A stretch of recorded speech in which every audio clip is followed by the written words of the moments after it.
पेलो चालो रे जाय वैरागी, रूड़ा राज महल ने त्यागी, पेलो चालो रे जाय वैरागी।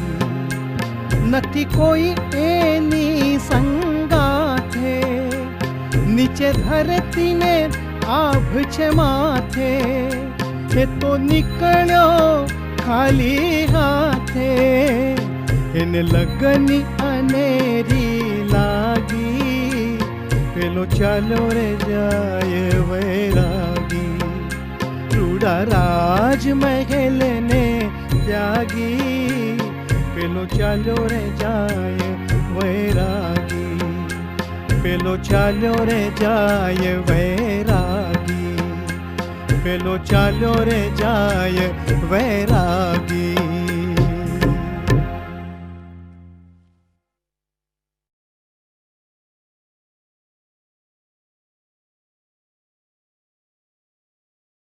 गहरे चिंतन और ध्यान के आध्यात्मिक अभ्यास को महावीर ने प्रारंभ किया। इस संसार को त्याग करने के समारोह के समय जो सुवासिक चंदन का लेप और सुगंधित फूलों की मालाएं उन्हें पहनाई गई थीं, वो अभी भी उनके शरीर पर थीं। महावीर के शरीर से फैलने वाली सुगंध से नौजवान युवक उनकी ओर आकर्षित हो रहे थे। कोई उनसे ये सुवासिक लेप मांग रहा था, तो कोई ये लेप उनके शरीर से रगड़ कर निकाल रहा था, और ऐसा करते समय वो अपने नाखूनों से महावीर के शरीर पर जख्म कर रहे थे। इस सुगंध से मोहित होकर युवा स्त्रियां महावीर के प्रति पागल हो गईं। वो उनसे उनके प्रेम की भीख मांगने लगी। इस सुगंध ने जंगली कीड़ों को भी पीछे नहीं छोड़ा। वे महावीर के शरीर को दंग करने लगे। इससे इतने गहरे घाव हुए कि उनमें से रक्त बहने लगा। महावीर ने इन परेशानियों को 4 मास तक सह लिया, लेकिन उनके मुख पर कहीं भी नाराजगी, गुस्सा या दुख नहीं दिखाई देता था। उनका ध्यान बिना रुकावट चलता ही रहा।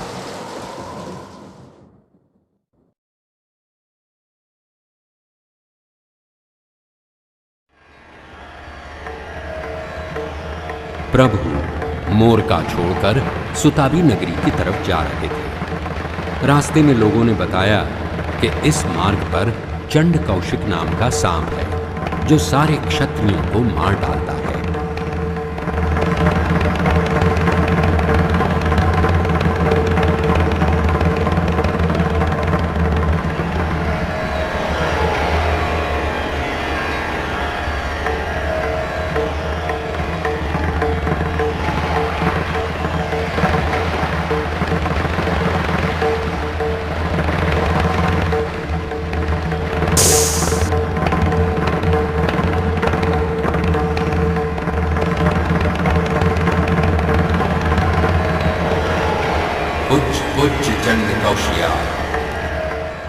हे चंड कौशिक, शांत रहो, स्वयं पर नियंत्रण रखो।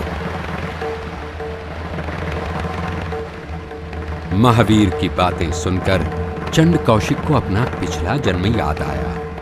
पिछले जन्म में चंड कौशिक 500 तापस सन्यासियों का मुख्य था।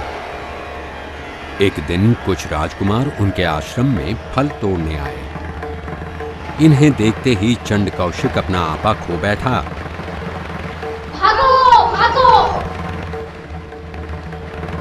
और क्रोध में उसने रास्ते का एक गड्ढा नहीं देखा। वो उसमें गिर पड़ा और कुल्हाड़ी उसके सिर में लगकर उसकी मृत्यु हो गई।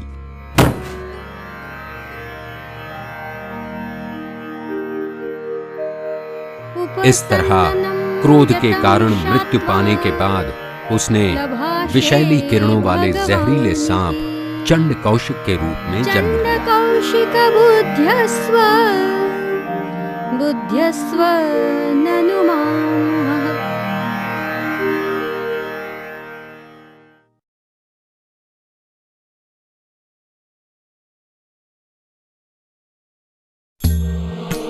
सर्दी का मौसम था। बर्फीली चुभने वाली ठंडी हवा चल रही थी। हालितिया गांव के एक सुंदर बाग में प्रभु महावीर ध्यानमग्न थे। एक देवी ने महावीर को देखा। पिछले जन्म में जब महावीर वासुदेव थे तब विजयवती रानी को उन्होंने दुत्कार दिया था।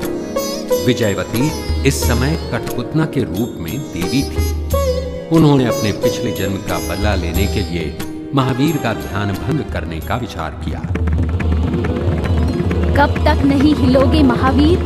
आज मैं तुम्हें हरा कर ही रहूंगी। हा हा हा हा। तुझे यहाँ से भगा कर ही रहूंगी। हा हा हा हा।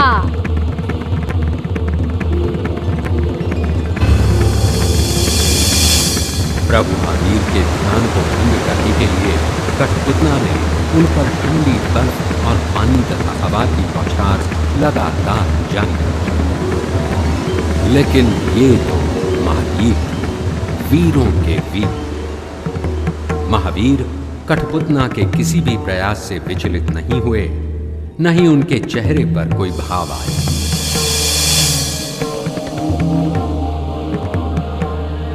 अद्भुत, अति अद्भुत। धन्य है उनकी सहनशीलता। हे महावीर, मुझे अपने पापों के लिए क्षमा करे। उसी समय महावीर आध्यात्मिक शुद्धता की चरम सीमा तक पहुंच गए। उन्हें एक ऐसे विषय में ज्ञान प्राप्त हुआ जिससे उन्हें ये पता चला कि कोई भी भौतिक वस्तु इस पूरे विश्व में कहां पर स्थित है।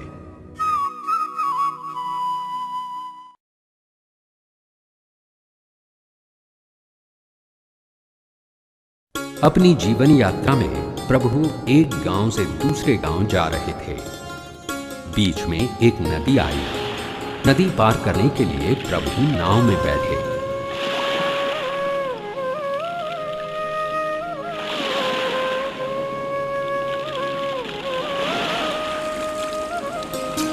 नदी पार करने पर जब वो नाव से उतर रहे थे, ओ महाराज, अरे भाड़ा तो निकालो। बंधु, मैं स्वयं एक भिक्षुक हूं। मेरे पास आपको देने के लिए कुछ भी नहीं है। अरे कुछ भी नहीं है तो फिर नाव में क्यों बैठे हो? तुम्हें इसकी सजा तो भुगतनी ही पड़ेगी। देखो, मैं सामने जाकर वापस आता हूं। तब तक इस गर्म रेती में बैठे रहो। अपनी सजा को स्वीकार कर प्रभु महावीर रेत में बैठ गए।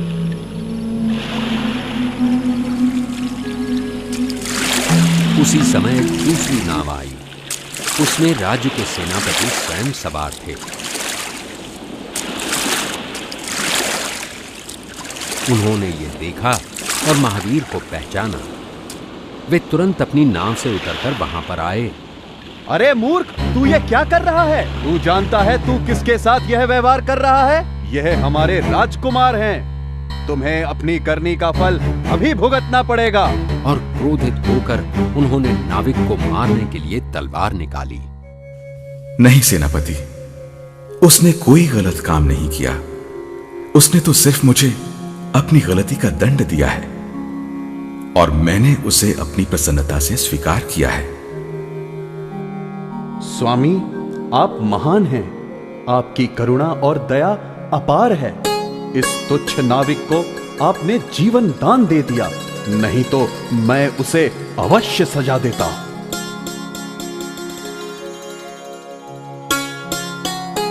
मुझे क्षमा करें महाराज, मैं आपको पहचान न सका। मैं आपका ये उपकार जीवन भर नहीं भूलूंगा। नाविक को अपनी करनी पर पश्चाताप हुआ। ऐसा था प्रभु का न्याय और उनकी करुणा।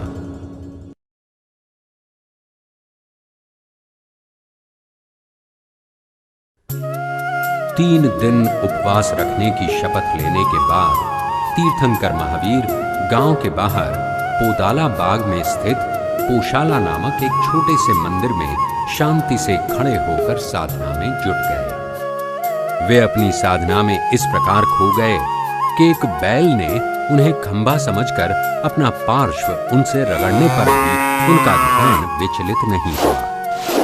उनकी एकाग्रता, समझदारी एवं दृढ़ सहनशीलता को देखकर देवाधिदेव इंद्र उनके गुण गा रहे थे। क्षमाशीलता प्रदान करने में महावीर समान कोई नहीं। वे विपत्तियों को सहन करने में पृथ्वी समान है, दृढ़ आग्रह में पर्वत समान है, आध्यात्मिक प्रयत्नों में सागर समान है और चित्त की एकाग्रता में वे चट्टान समान है। उनके स्वयं स्वीकृत आध्यात्मिक पथ से उन्हें कोई भी मानव, देव या दानव विचलित नहीं कर सकता। इंद्र की ये बात संगम नामक देवता को अतिशयोक्ति लगी। हे भगवान, मैं आपसे पूरी तरह से असहमत हूं। कोई भी मानव भगवान से ऊंचा नहीं हो सकता। यह बात मैं आपको साबित कर सकता हूं। कृपया मुझे इस बात की अनुमति दीजिए।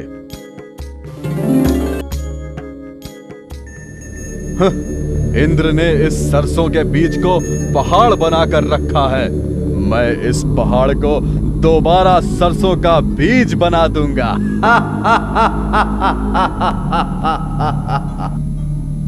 हे महावीर, इसे संभालो और हो सके तो अपने आप को बचा लो।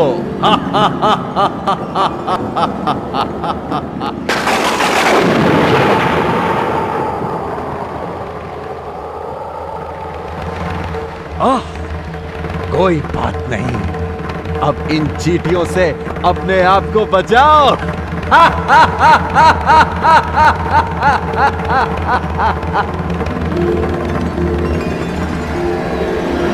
अब इन मच्छरों का सामना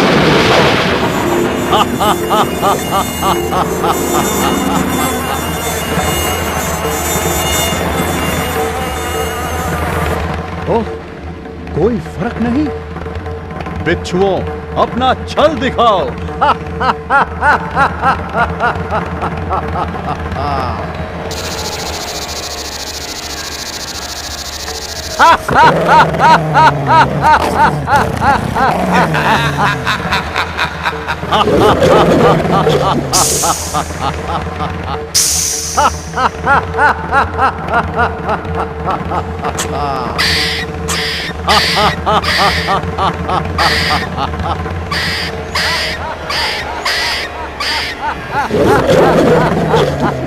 अब मुझे इन्हें धोखा देना होगा। संगम देवता ने अपने माया जाल से महावीर स्वामी को हे प्रिय पुत्र, हमारी दशा को देखो। हम बहुत दुखी है। इस बुढ़ापे ने हमें अत्यंत कमजोर बना दिया है। तुम इतने दिन कहां थे पुत्र? तुमने हमें क्यों छोड़ दिया जब हम इस बुढ़ापे से असहाय है?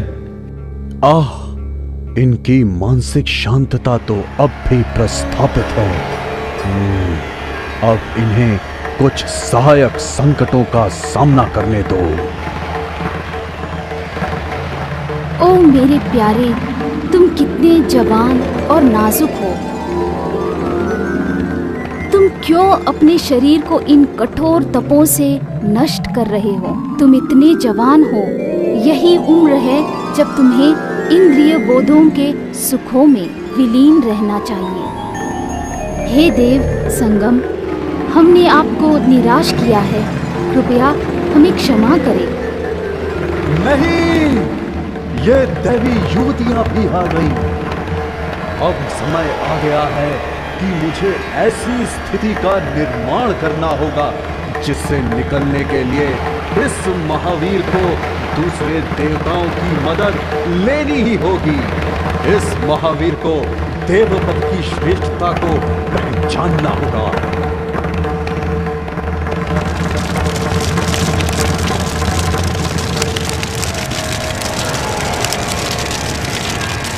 आहा, इन पर आग का भी कोई असर नहीं हुआ।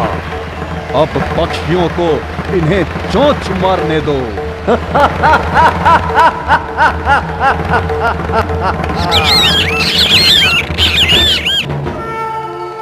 इतने सारे संकटों का सामना करने पर भी महावीर मेरु पर्वत की तरह शांत और अचल थे।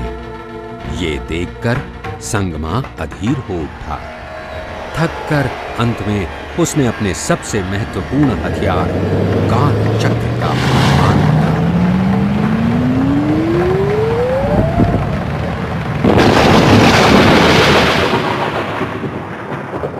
ये मैं क्या देख रहा हूं? इस काल चक्र का भी महावीर पर कोई असर नहीं हुआ। महावीर तो पूजनीय हैं। मुझे इनसे क्षमा याचना करनी चाहिए। हे पूजनीय प्रभु, मैं हूं संगम। मैंने आपको पहचाना नहीं। आप केवल मानवों के ही नहीं बल्कि भगवानों के भी पूजनीय हैं। आपका स्वयं नियंत्रण और स्वयं पर विजय पाने की शक्ति विस्मयकारी है। क्षमाशीलता का आप एक अनुपम उदाहरण हैं। आपकी सहनशीलता अद्भुत है। कृपा करके मुझे क्षमा कर दीजिए। ओह, अब इस तुच्छ जीव का क्या होगा? प्रभु महावीर की आंखें करुणा से भर आई। ऐसे थे करुणा मूर्ति महावीर। इस दयालु भगवान की आंखें मेरे लिए करुणा से नम गई हैं। इससे मुझ जैसे पापी को जरूर क्षमा मिलेगी।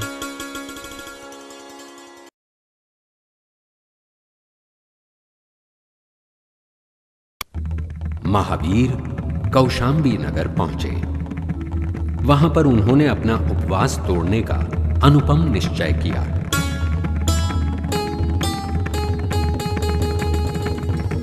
लेकिन उपवास तोड़ने की उनकी कई शर्तें थी। वो ये कि उन्हें भोजन के बाद हवा करने वाली टोकरी के कोने से काले उबले हुए सेम भिक्षा में दिए जाएं, और भिक्षा देने वाले इंसान का एक पैर घर की दहलीज के अंदर हो और दूसरा बाहर। भिक्षा देने वाला व्यक्ति एक ऐसी राजकुमारी हो जो एक पवित्र सती थी, लेकिन जिसे बाद में दासी बनाया गया हो। उसके पैरों में जंजीरें हों और आंखों में आंसू हों। उसके सिर का मुंडन किया गया हो और उसने 3 दिन का उपवास रखा हो।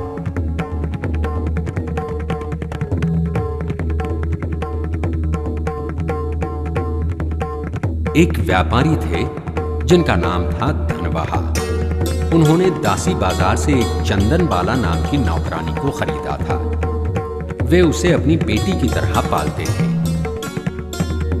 जब धनवहा अपनी व्यावसायिक यात्रा से लौटते थे, तब चंदन बाला उन्हें जल देती थी और उनके पांव धोती थी। एक बार चंदन बाला उनके पांव धो रही थी, तब उसके बाल धनवहा के पांव पर गिर पड़े। धनवहा ने उसके बालों को उठाया ताकि वे गीले ना हों। धनवहा की धर्मपत्नी मूला ने यह देखा और वो ईर्ष्या की आग में जलने लगी। मेरी प्रिय चंदन बाला, इस मैले जल से तुम्हारे बाल भीग रहे हैं। कोई बात नहीं स्वामी, यह जल मेरे लिए अति पवित्र है। ये लड़की अपने आप को बहुत चतुर समझने लगी है। किसी दिन मुझे इसका कुछ तो करना होगा। जब धनवहा अपनी अगली व्यावसायिक यात्रा पर निकल पड़े, तब मुला ने चंदन बाला की बहुत जोरों की पिटाई की। उसके सिर का मुंडन किया और उसे जंजीरों में बांधकर अंधेरे तहखाने में डाल दिया। उसे 3 दिन तक कोई भोजन नहीं दिया। हे दासी, ये तुम्हारा दंड है। अब इस केश विहीन सर को लेकर मेरे पति के सामने जाने का साहस करो। जब धनवहा कौशाम्बी पहुंचे, तब उन्हें इस घटना का पता चला। उन्होंने चंदन बाला को तहखाने से छुड़वाया। बाहर निकलो मेरी बच्ची, अब कोई चिंता की बात नहीं। मैं जो आ गया हूं। मत रो मेरी बच्ची, मत रो।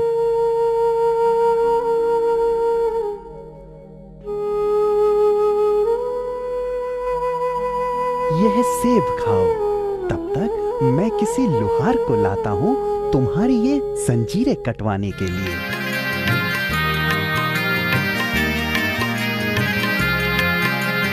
आवो आवो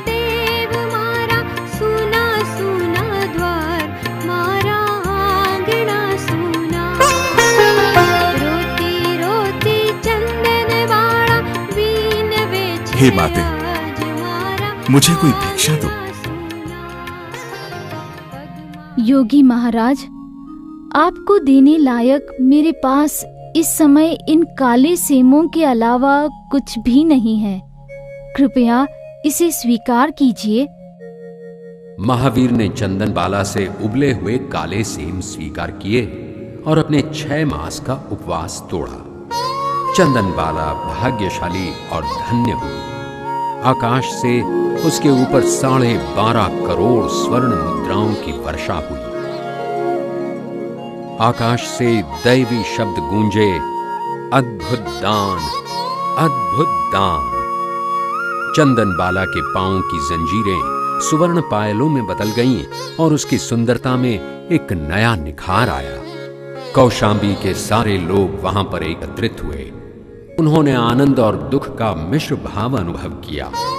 आनंद इसलिए कि महान योगी ने 6 मास का उपवास तोड़कर अन्न ग्रहण किया था, और दुख इसलिए कि वे जान चुके थे कि चंदनबाला वास्तव में एक राजकुमारी थी, जिसे युद्ध के परिणाम स्वरूप बाजार में एक दासी के रूप में बेचा गया था और उसे निरंतर अपमान और दुख सहन करने पड़े थे। सारे लोग युद्ध की भयानकता को समझ गए। युद्ध में कई युवक मारे जाते हैं, फसलों और जानवरों का नाश होता है, बच्चे अनाथ होते हैं। सबको युद्ध में भाग लेने का पश्चाताप हुआ।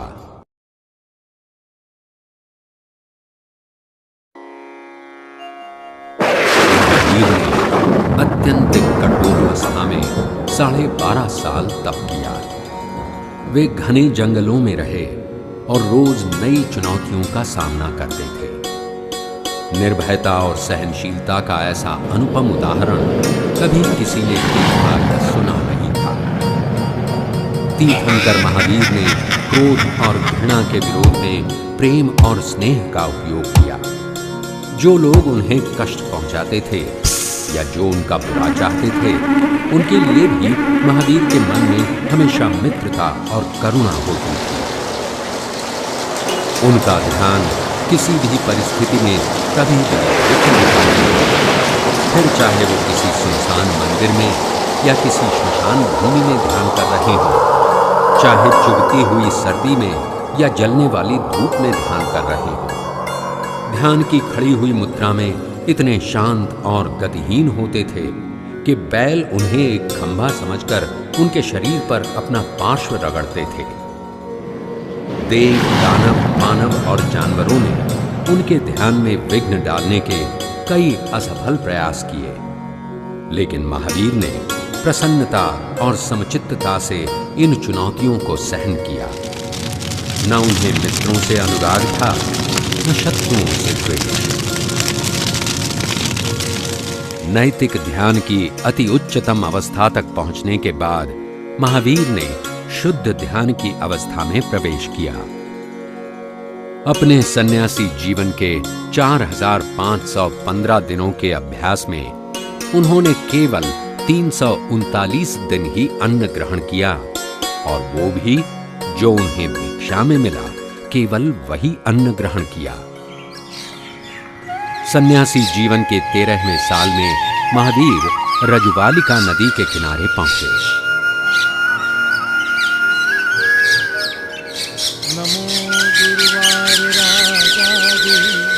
वहां उन्होंने एक सागवान के पेड़ के नीचे ध्यान आरंभ किया।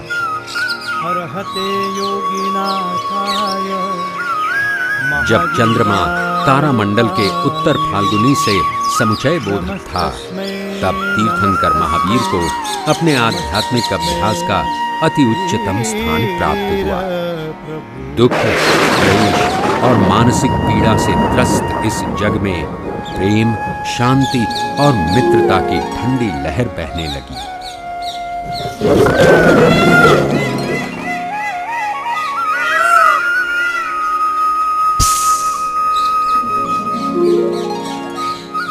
महावीर ने शुद्ध ध्यान प्राप्त किया था और वे सर्वज्ञानी बन गए।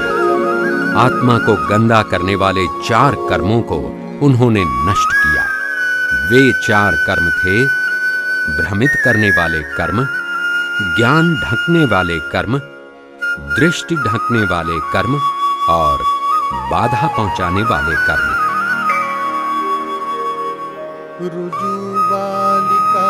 तीर्थंकर योग्य विजेता अरिहंत बन चुके थे। वे 8 मांगलिक वस्तु प्रतिहई से पूजनीय योग्य बने। वे जिन बने। उन्हें भूत, वर्तमान और भविष्य का ज्ञान प्राप्त हुआ।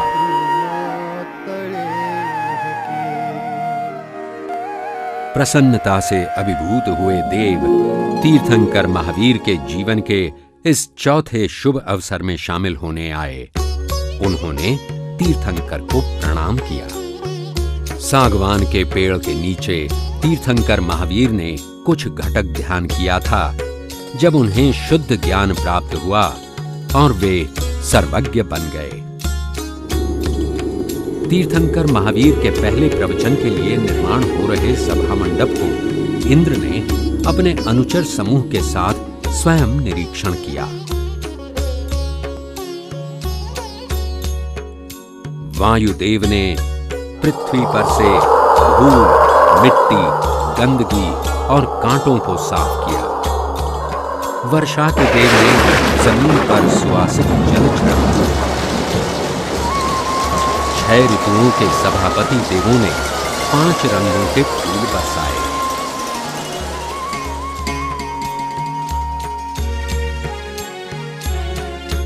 भुवनपति देवों ने एक चांदी का किला दुर्ग बनाया जिसमें 10,000 सीढ़ियां थीं।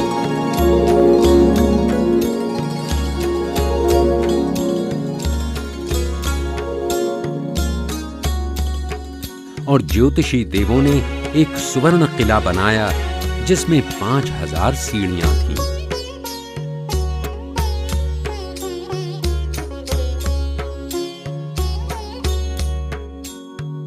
पूरे सभा मंडप में 3 किले थे। हर किले के 4 प्रवेश द्वार थे और हर प्रवेश द्वार में देवी देवताएं द्वारपाल बन के खड़े थे। पहले किले में वाहनों के लिए वाहन तल बनाया गया। दूसरे में पंछियों और जानवरों के लिए सभा मंडप बनाया गया। तीसरे में मानवों और देवी देवताओं के लिए सभा मंडप बनाया गया। इनके ठीक बीच में एक अशोक का पेड़ रखा गया जिसे फूल मालाएं और ध्वजों से सजाया गया। इस पेड़ के ऊपर एक छतरी लगाई गई। पेड़ के नीचे चारों दिशाओं की तरफ मुख किए हुए 4 सिंहासन रखे गए। देवताओं ने अशोक के पेड़ पर पुनः एक सागवान पेड़ को उत्पन्न किया, एक ऐसा ईश्वरीय पेड़ जिसके नीचे तीर्थंकर को शुद्ध ज्ञान प्राप्त हुआ था। इस पवित्र सभा मंडप में प्रवेश करने पर तीर्थंकर महावीर ने अशोक के पेड़ के 3 बार चक्कर लगाए और पूर्व दिशा की ओर स्थित सिंहासन पर विराजमान हुए।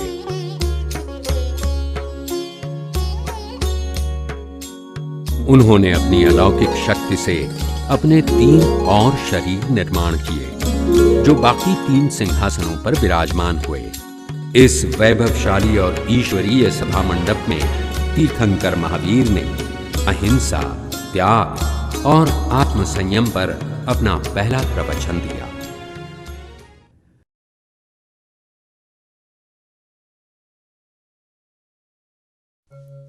महारानी मृगवती पर कई दुखों के पहाड़ टूट पड़े। उनके पति का आकस्मिक देहांत हुआ था और कौशांबी राज्य को संभालने की पूरी जिम्मेदारी उनके कंधे पर आ गई थी। उनका पुत्र उदयन अब भी एक बालक था। महारानी मृगवती एक प्रेमी माता और एक कुशल शासक थीं। उज्जैनी के राजा प्रज्ञोत एक कामातुर मनुष्य था जिसे अपनी लालसा पर कोई संयम नहीं था और जो सही और गलत के बीच का फर्क नहीं समझता था। वो महारानी मृगवती के विचारों में खोया रहता था और उसे अपनी पत्नी बनाना चाहता था। इसलिए उसने कौशाम्बी पर हमला करने का निर्णय कर लिया।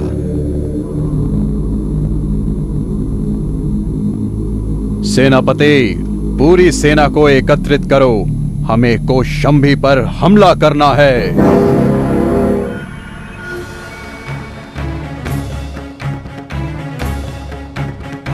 ये संदेश महारानी मृगवती के पास लेकर जाओ और दरबार में सबके सामने इसे जोर से पढ़ो, और महारानी जो संदेश देगी उसे वापस लेकर आओ।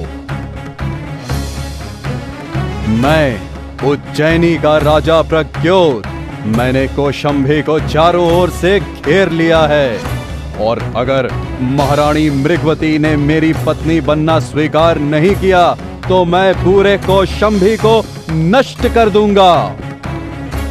हे दूत, अपने राजा तक ये संदेश पहुंचाना। हे राजा प्रद्योत, कृपा करके मुझे आपके इस प्रस्ताव पर सोचने की थोड़ी अवधि दें। मेरे पति का हाल ही में देहांत हुआ है। अभी तक तो शोक की अवधि भी पूरी नहीं हुई है। राजकुमार उदयन अभी भी छोटे बालक हैं। कोई भी निर्णय लेने से पहले मेरा ये कर्तव्य बनता है कि मैं अपने राज्य के प्रशासन को ठीक रखूं। कई सारे राज्य मेरे राज्य पर दृष्टि लगाए हुए हैं कि वे कब उस पर आक्रमण करके उसे प्राप्त करें। मैं ये जानती हूं कि अगर हमने विवाह कर लिया तो हमारे राज्य शक्तिशाली और अजेय बन जाएंगे, लेकिन वो समय अभी आया नहीं है। इसलिए आप कुछ और प्रतीक्षा कीजिए। जब सही समय आएगा तब मैं स्वयं ही आपको उसके बारे में लिखकर बताऊंगी। सेनापति, सेना को वापस उज्जैनी बुला लो।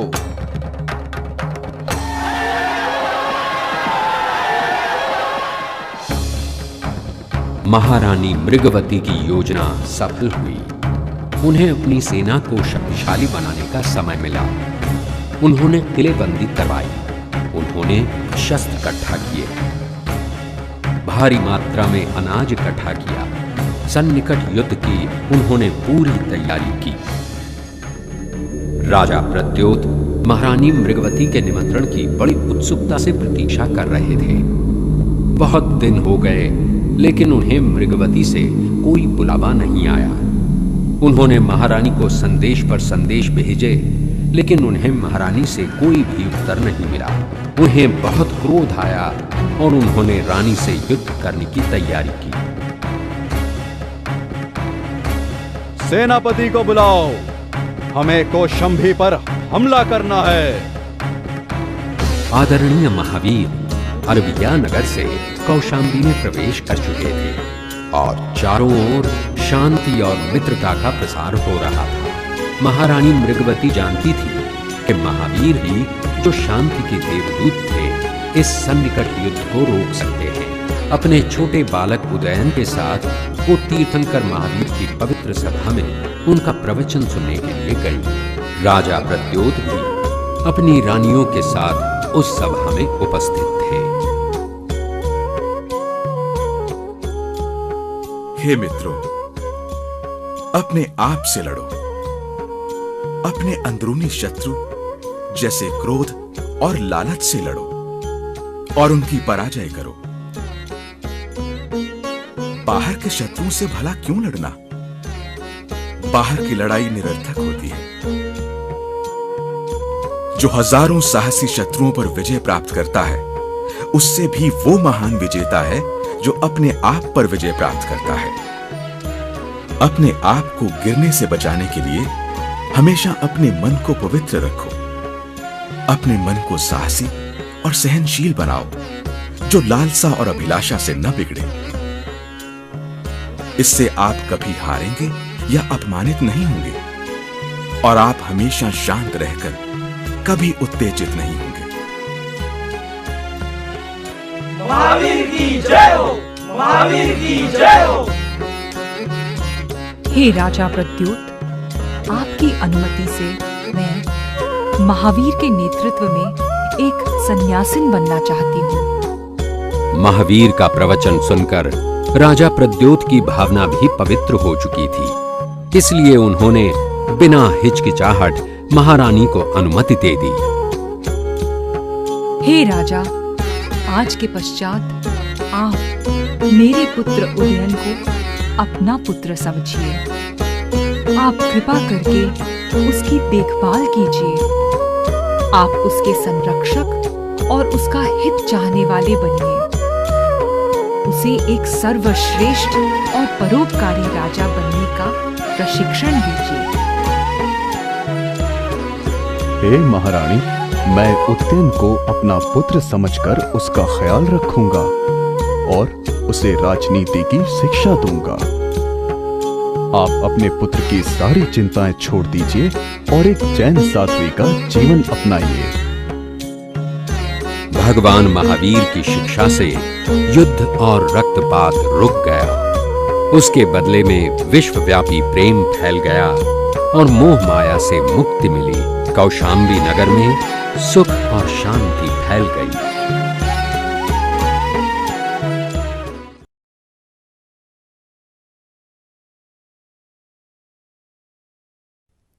सर्व ज्ञान प्राप्त होने के बाद 13वें साल में पूजनीय महावीर राजगृह से पावापुरी गए।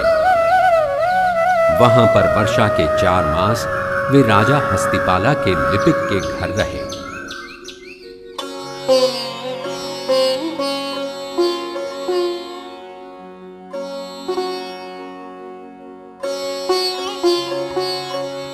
सर्व ज्ञान प्राप्त होने के बाद 13वें साल में पूजनीय महावीर राजगृह से पावापुरी गए।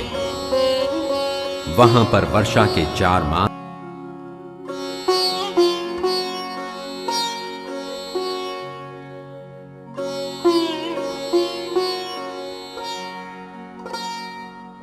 हे विद्वान संतों, हम सब दुखी हैं।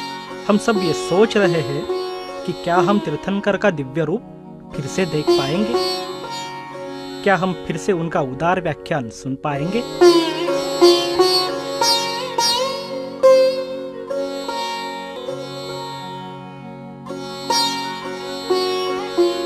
हे पावापुरी के प्रिय नागरिकों, तीर्थंकर महावीर ने हमें ये उपदेश किया है कि दुख हो या ना हो, दोनों भी स्थितियों में शांत रहो, विचलित ना हो। हम सब ये जानते हैं कि तीर्थंकर महावीर को शरीर त्यागने पर मुक्ति मिलेगी। इसलिए हमने अपने दुख छोड़कर महावीर के लिए प्रार्थना करनी चाहिए। देव भी गहरी उदासीनता में थे, लेकिन जैसे तैसे उन्होंने अपने आप पर काबू पा लिया। अगर मैं महावीर के मृत्यु की घटना को कुछ देर स्थगित करता हूं, तो समझो कि हमने ये लड़ाई जीत ली है। बाद में मैं ये देखूंगा कि महावीर कुछ और साल जिए। ऐसा विश्वास किया जाता है कि जो एक निर्णायक पल का उत्तरजीवी होता है, वो 100 साल तक जीता है। मुझे जल्दी ही कुछ करना चाहिए।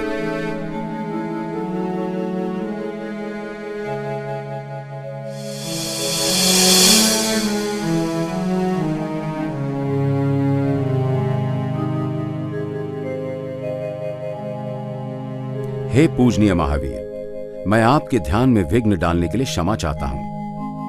मैं आपको याद दिलाना चाहता हूं कि आपका गर्भ में धारण होना, जन्म, पहला कदम लेना और सर्व ज्ञान प्राप्त करना, ये सभी तब हुआ जब हस्तोतारा तारामंडल से गुजर रहा था, जिससे यह सूचित होता है कि आपकी मृत्यु का समय आ गया है।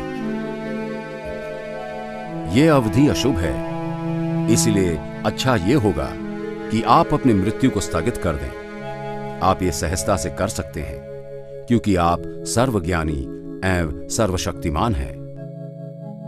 हे इंद्र, आप ऐसा कह रहे हैं क्योंकि आपको मेरे शरीर से अनुराग है। आप विश्व का ये नियम भूल रहे हैं कि एक जीवन के फैलाव को लंबा नहीं किया जा सकता है। एक तीर्थंकर हो या साधारण मानव, कोई भी अपने जीवन काल को जरा भी बढ़ा नहीं सकता। निर्वाण स्वामिनी ज्ञान दीप के द्रव्य दीपका। तीर्थंकर महावीर ने अपना अंत प्रवचन दिया।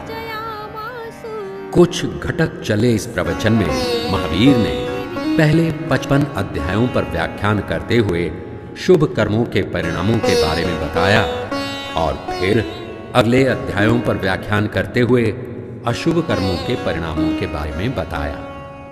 प्रवचन के अंत में वे धीरे धीरे अपनी मानसिक और मौखिक सक्रियता पर रोक लगाते गए। उनका मन अत्यंत शुद्ध हो गया, क्योंकि भ्रमित करने वाले कर्म उनकी आत्मा से पूरी तरह से अलग हो गए थे। इससे शेष 3 कर्म भी, जो थे ज्ञान को ढकने वाले कर्म, दृष्टि को ढकने वाले कर्म और बाधा करने वाले कर्म भी दूर हो गए। अंत में उन्होंने अपने शरीर की पूरी सक्रियता पर रोक लगाई और इस शरीर और उसके कर्मों से वे पूरी तरह मुक्त हुए। उन्हें मोक्ष प्राप्त हो गया। वे निर्मल, ज्ञानवर्धक, परिपूर्ण और निष्कलंक बने। तीर्थंकर महावीर की जय हो। तीर्थंकर महावीर की जय हो।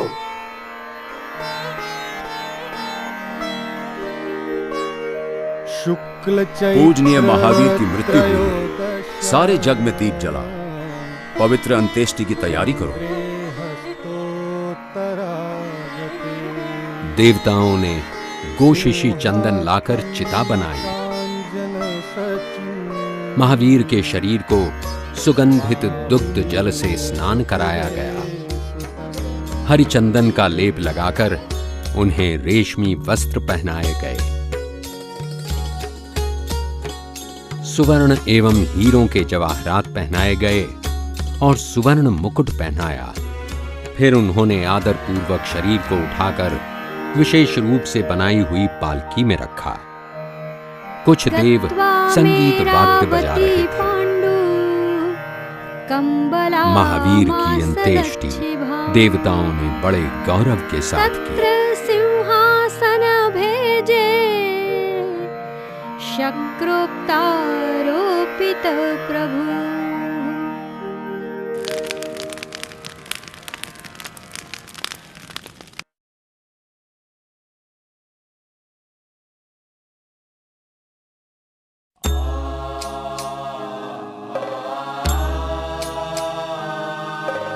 तीर्थंकर अपने निर्वाण के सुनिश्चित काल से अवगत थे। उन्होंने अपने मुख्य तपस्वी शिष्य गौतम को अन्यत्र किसी गांव में भेज दिया था। वे जानते थे कि गौतम उनकी मृत्यु के दृश्य को सहन न कर सकेगा। महावीर के निर्वाण की खबर उसे दूसरे दिन मिली, तब वो अंतःकरण तक कांप उठा। उसके हृदय को चोट पहुंची और उसकी आंखों से अश्रुपात होने लगा।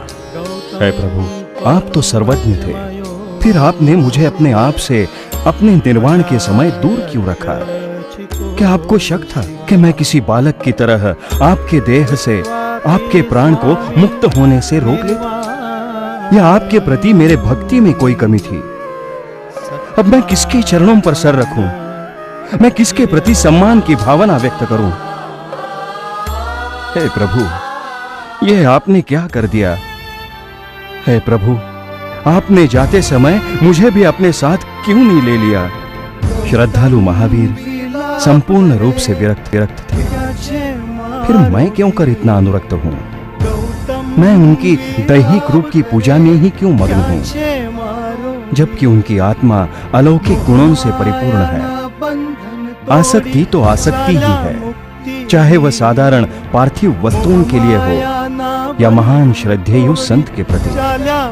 तीर्थंकर अपने निर्वाण के सुनिश्चित काल से अवगत थे। उन्होंने अपने मुख्य तपस्वी शिष्य गौतम को अन्यत्र किसी गांव में भेज दिया था। वे जानते थे कि गौतम उनकी मृत्यु के दृश्य को सहन। तीर्थंकर अपने निर्वाण के सुनिश्चित काल से अवगत थे।